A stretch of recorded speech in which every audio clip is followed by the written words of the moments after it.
E agora que você não precisa ser perfeita, você pode ser boa.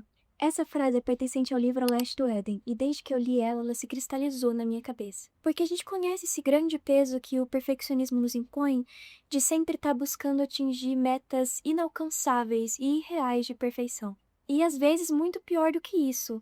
O perfeccionismo nos convence de que, se não for perfeito, às vezes nem vale a pena tentar. Também a gente conhece toda a procrastinação e ansiedade envolvida nesse processo. Um grande estudo publicado no Psychological Bulletin analisou mais de 41 mil estudantes do Reino Unido, Estados Unidos e Canadá entre 1989 e 2016 e constatou que os níveis de perfeccionismo estão aumentando gradualmente a cada época. Os pesquisadores observaram principalmente um aumento de um perfeccionismo voltado para si, um perfeccionismo social, que seria nessa ideia o que os outros esperam de mim, o que vão achar de mim, e também para um medo constante de julgamento. Claro, cada um tem o seu nível de perfeccionismo, mas eu acho que a gente tem que avaliar se essa quantidade de perfeccionismo tá no limite do saudável. Se ele não tá nos prejudicando, se ele não tá nos podando, se ele não tá nos impedindo de tirar as coisas da nossa mente e coração e trazer para o mundo real. Agora, um breve panorama sobre mim, já que esse é o primeiro vídeo, o episódio que eu faço. Meu nome é Ana Carolina, eu sou bacharelanda em artes visuais,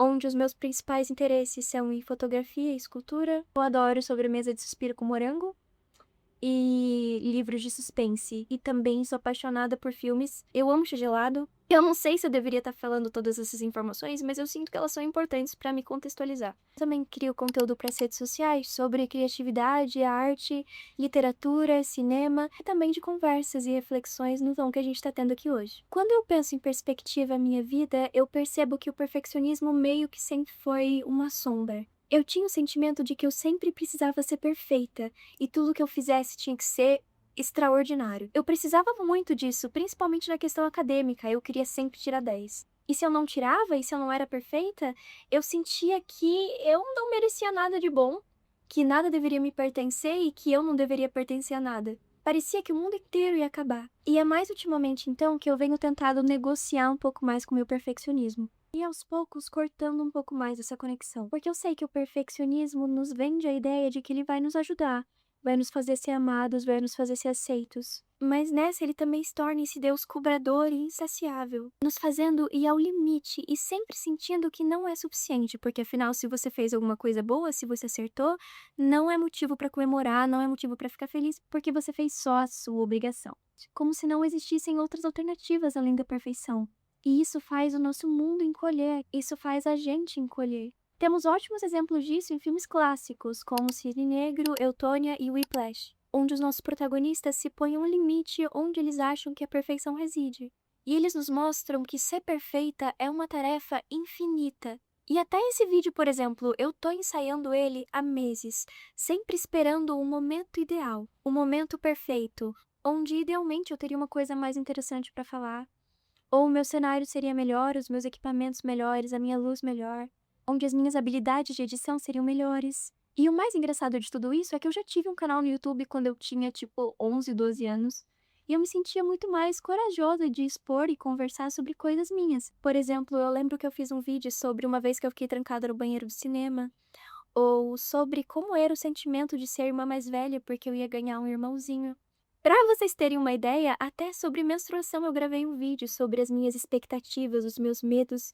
Então eu sinto que eu era muito mais desimpedida e que o perfeccionismo não tinha tomado a proporção que hoje em dia ele tem na minha vida. E confessando uma coisa aqui pra vocês, essa é a segunda vez que eu gravo esse vídeo. O vídeo é sobre perfeição e eu tô regravando ele porque eu sinto que ele não tava bom. Então é sempre uma constante negociação, tanto com o perfeccionismo quanto a gente mesmo. E sinceramente, eu não quero que o perfeccionismo me impeça de colocar as coisas no mundo. Não quero que ele me impeça de tirar as coisas da minha cabeça e do meu coração e realizar elas, colocar elas em prática. Então a gente começa a perceber aqui que o perfeccionismo ele não é o oposto de algo mal feito ou relaxado, mas sim o perfeccionismo é o oposto de realização. Porque fazer algo existir é infinitamente mais valioso do que esperar as condições ideais e perfeitas para que aquilo venha para o mundo. Ou ainda é mais valioso do que a imagem mental perfeita do que a gente tem daquilo. E realização é uma das palavras do meu ano. Todo início de ano eu escolho umas 2 ou 3 palavras que eu quero ter em mente na hora de tomar as minhas decisões, de realizar os meus projetos. E outra palavra que também está nessa lista é leveza. E como que eu posso praticar a minha leveza e viver sobre ela se eu tô constantemente apavorada e preocupada com o perfeccionismo? Tem uma frase também que eu li em algum lugar, em algum momento, que é mais ou menos assim: primeiro você faz existir e depois você torna bom. E é exatamente isso. Porque quando a gente cria as coisas de fato, isso faz com que a nossa percepção e ciclo criativo gire para dar lugar a novas ideias, para gerar conversas, para que esse ciclo e a gente também continue em movimento. Porque uma das características do perfeccionismo é nos paralisar. E abandonando esse peso de ser inabalável, talvez a gente possa ser mais autêntica e genuína e abrir espaço na nossa vida para coisas novas e principalmente para aprendizado. Existe um conceito e uma ideia que um dos meus podcasts favoritos, o Gostosos Também Choram, da Lela Brandão, propõe, que é período de lagosta mole. E é uma frase que eu tenho usado meio que como uma espécie de mantra nesses últimos tempos, então eu fico mentalizando. É período de lagosta mole, é período de lagosta mole. Eu não sei se eu tenho o respaldo científico que eu gostaria para explicar esse acontecimento, mas eu vou dar o meu melhor. As lagostas vão crescendo, mas o exoesqueleto delas, essa casca, não acompanha o crescimento delas. Quando elas atingem essa fase de crescimento, elas precisam abandonar essa casca e passar um período fora dela, em que ela fica exposta, mole, vulnerável, para só depois de alguns dias essa nova casca ir se formando. E essa frase me faz sentir e assumir que existem períodos e que a gente tem que reconhecer que há um período de crescimento e que é preciso ser vulnerável nesse processo, que é preciso você se mostrar e estar exposta, para que esse estado de transformação e fortalecimento consiga ter lugar. E eu sei que é uma tarefa muito difícil, mas vale a pena. Escrever, elaborar, realizar, criar, tudo vale a pena. Uma das últimas frases do livro A Hora da Estrela, da Clarice Lispector, fala mais ou menos assim: ela é a eminência que há nos sinos que quase, quase badalam. A grandeza de cada um. A capacidade desse sino de fazer muito barulho, de ocupar um espaço, mas ele quase chega lá. E a gente não quer que os nossos sinos quase cheguem lá por estarem constantemente sendo podados e diminuídos pelo perfeccionismo. E até hoje em dia, quando a gente pensa nessas imagens e textos gerados por inteligência artificial, eu penso qual é a graça, sabe? Porque tudo é muito perfeito, tudo é muito desenhadinho. E eu tô percebendo um contramovimento agora de que coisas que parecem humanas, coisas que parecem feitas à mão, seja porque tá um pouco fora de linha ou porque mostra a manualidade do processo, tudo isso está sendo muito mais procurado e também valorizado. E convenhamos agora, qual que é a graça de algo perfeito? De algo que não deixa espaço para imaginação, que não deixa espaço para novos aprendizados. Então, por favor, crie, tire suas ideias do papel. Deixe ser bagunçado, imperfeito, incompleto e verdadeiro. Um pedido que eu gostaria de fazer é, por favor, não seja tão cruel com você mesmo. O perfeccionismo nos engana de que a gente só vai ser amada e valorizada se for perfeita, mas não é verdade.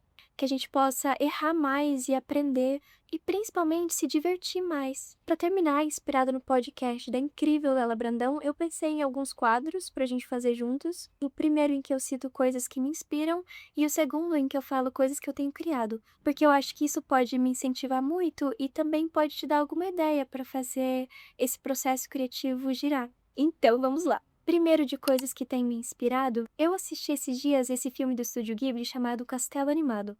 E, gente, que filme lindo, incrível, inspirador. A gente está situado num mundo fantástico, onde existe magia e maldições. E a nossa protagonista, uma chapeleira, ela é amaldiçoada por uma bruxa e se torna uma belinha. E ela decide fazer de tudo para quebrar esse feitiço. E aí tem esse mago misterioso. E aí ela encontra esse castelo incrível. A animação, a música, as cores, tudo é impecável. É um filme que me inspirou muito criativamente e que tem um found family maravilhoso. Em seguida a gente tem o novo álbum da Olivia Rodrigo, que assim, eu tô achando maravilhoso, impecável, surreal, é tudo incrível, que realmente me deixa com medo da guitarra dela. Entre as minhas músicas favoritas estão Purple e Honey Bee.